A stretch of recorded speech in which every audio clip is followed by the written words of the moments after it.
उन्हाळा आणि शरबत याचं अगदी जवळचं नातं. मग हा आईस क्यूब की शरबत, तुम्हीच बघा. तर सुरुवातीला मी घेतलेला आहे मिक्सरचं पॉट.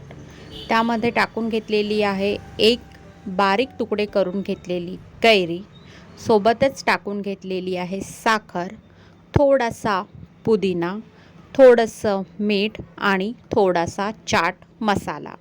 त्यानंतर हे संपूर्ण साहित्य आपल्याला व्यवस्थित असं मिक्सरमधून फिरवून घ्यायचं आहे आणि अशा पद्धतीची फाईन अशी पेस्ट इथे मी तयार करून घेतलेली आहे.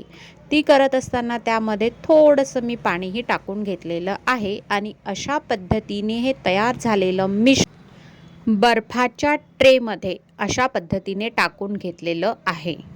आता काही वेळानंतर इथे आपला बर्फ सेट झालेला आहे आणि त्यानंतर हे बर्फाचे तुकडे ग्लासमध्ये टाकून घेतलेलं आहे आणि टाकलेलं आहे फक्त साधं पाणी.